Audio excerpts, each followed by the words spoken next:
Marriage is not a solution or a cure for loneliness. Loneliness is a powerful force, especially for men. It can be for good or for evil. Mastering loneliness and understanding the opportunity that loneliness can provide you is the difference between having a successful life and one filled with drugs and alcohol and depression and anxiety and all that other crap. So today I want to talk a little bit about loneliness, why marriage is not a solution to it, how you can use it to your own advantage, and why it's so important that you do. All right, you guys, let's talk about it.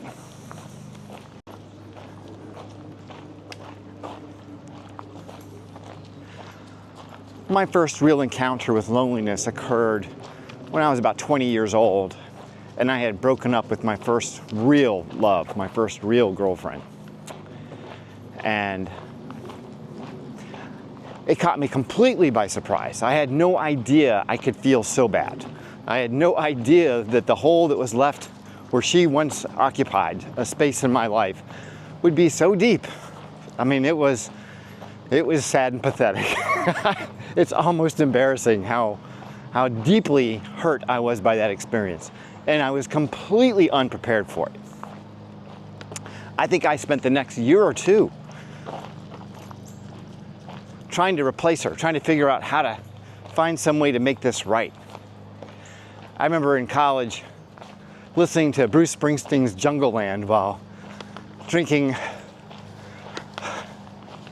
vast amounts of Milwaukee's Best and just feeling sorry for myself and trying to find the next girl that would distract me from that feeling, just so that I didn't have to feel it anymore. And I found lots of girls to distract me, but that underlying loneliness never left. And I could probably make an argument, and as I look back on it, that loneliness probably was with me up until the day that I got married, and maybe even past that. So loneliness is a very powerful force. It motivates us to do things, to meet people, to get out and broaden our life in some ways. But it can also be this deep well of depression. And that wailing saxophone in Bruce's E Street Band, combined with a little bit of darkness and alcohol, just creates the perfect hole to fall into. And it's a warm, lonely, desperate, delicious place to be, where you just fall into this pit of self-pity, I guess. And that's the whole problem with it, is the warmth and the allure of it is so powerful. And the sense of self-indulgence in just allowing yourself to feel all this loneliness, this sadness, this sense of victimhood.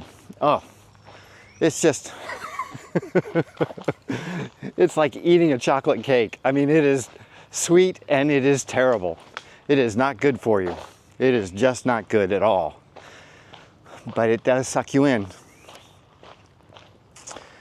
Getting out of that hole and using that time to benefit yourself is critically important.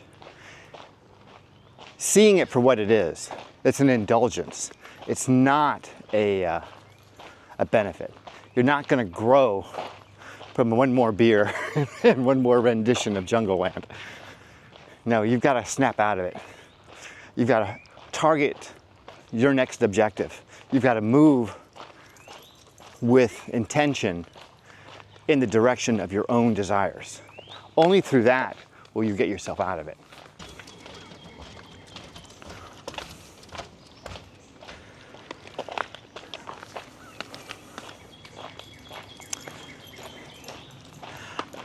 My experience has led me to understand that the best way for me to pull myself out of the pits of desperation and loneliness is some form of self-improvement.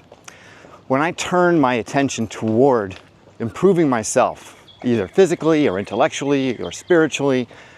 It allows me to take all that energy, all that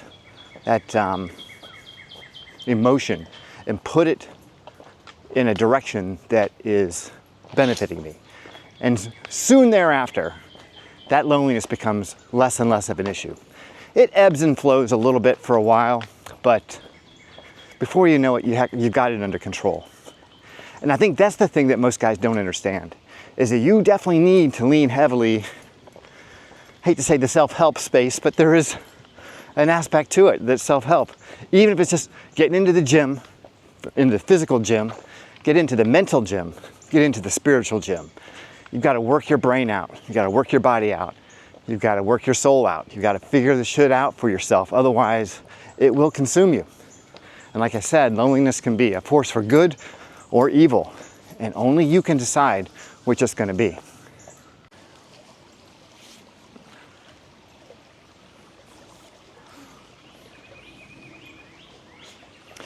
If your TV breaks down, you get a new TV. If your car gets too old, you get a new car. When you lose someone that you love, whether it be through divorce or death or any other way, I guess, I don't know if there's any other way, getting a new person is your immediate thought. It's this sense of immediate gratification. I need to replace what I've lost. And unfortunately, that's a type of objectification of that person that we don't recognize initially. That person brought more to you than just her physical presence in your life. Come on, Debo. And it's really critical that you understand how complex that relationship was and how many different types of connections that you had with her. So replacing her with another person is not going to work. I cannot even think or imagine how many men have been driven into the arms of really bad women because of the power of loneliness, where they're just trying to replace that love that they lost. There's that wonderful sweetheart they had when they were kids or they were teenagers or whatever, and they had this magical romance that can really only happen with young love. And trying to replace that magical romance, it's something that I did, and I think it's something that a lot of men out there try to do. And it drives them into the arms of women that are not right for them. But we will manipulate the relationship in our head. We will fool ourselves into believing that this relationship can scratch that itch. I mean, obviously she's got all the same equipment, so we're good there. She does all the same kinds of things. I mean, she will definitely have sex with you, so that's good, But unfortunately, the complexity of the relationship goes so much deeper than that, and we'll oftentimes ignore or write off those red flags when they pop up, or those indications that this is not the right person, especially, when she's satisfying some of those other needs. Rather than seeking out another woman, I would propose that you go deep into yourself. You start taking that energy that you're getting from the loneliness, that sense of desperation, and you apply it to improving yourself. It's hard to get the ball rolling, and so you got to set the bar low to get started. Get a book on Audible about self-improvement in an area that you think you could stand to learn some stuff about yourself. Get a membership at one of those cheap bubblegum gyms, where it's just a bunch of machines just going to sit there and you're just going to go through the motions for 15 or 20 minutes at a time. Don't set the bar high. Because if you set the bar at, I'm going to, delve into this tomb by Aristotle and Plato and Schopenhauer and I'm going to learn about women and myself and I'm going to find the answers here. Well, that can be a little bit overwhelming. That can be a little bit intimidating, and I don't recommend that you start there. Start with someone like Mark Manson. He wrote the book, The Subtle Art of Not Giving a Fuck. It'll really change your approach to life. You'll start to see things a little bit differently. It'll open your mind to other possibilities. Go to the gym for, like I said, for 15 or 20 minutes. Don't set the the bar at I'm going to be an Adonis by the end of the summer, and I'm going to put in an hour a day every day just to kill the pain. Because inevitably what's going to happen is you're going to lose your enthusiasm for it and your energy for it. The key is to keep yourself hungry for the knowledge, for the improvement. Always be in that state of being, you have a desire to do it. As long as you're always having that anticipation, that need, that desire to get into the gym or to pick up the book or to learn something new, then you're headed in the right direction. You're filling the void left by the relationship. But if you allow yourself to get to a place where you're regretting or resenting or not wanting to take those steps or do those things, then you're opening the door for loneliness to take over. Next thing you know, you're listening to Bruce Springsteen, you're drinking cheap beer, and you got the lights turned off. You don't want to be in that place. You really don't.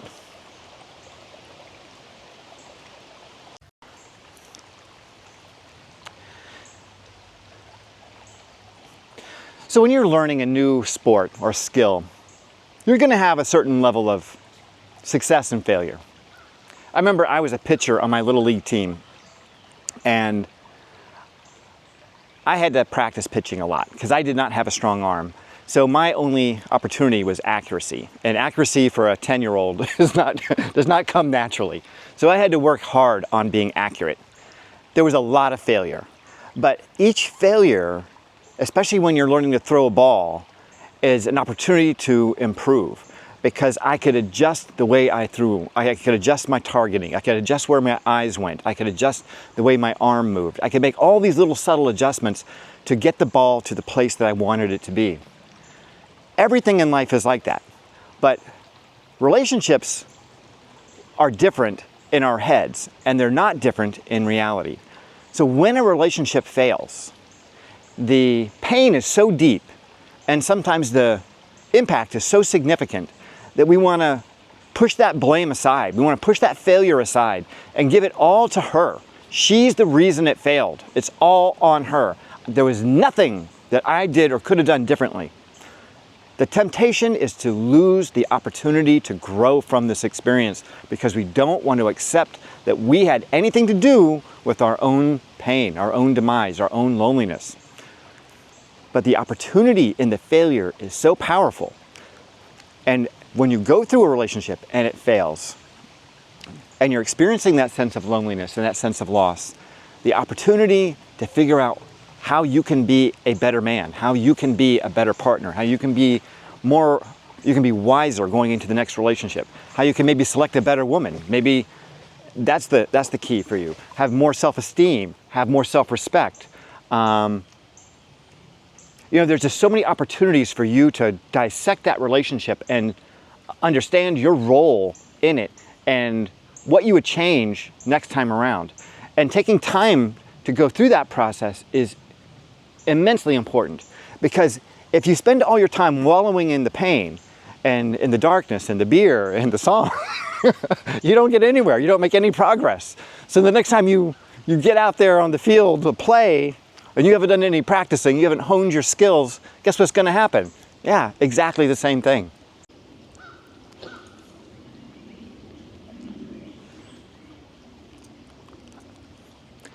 My advice to guys who are going through that sense of loss and they're experiencing loneliness is to see it for what it is. Know that it's there, but know that that loneliness is not you. Do not say, I am lonely, because you are not. You are experiencing loneliness. Now, this loneliness exists outside of you. It's not something that you are.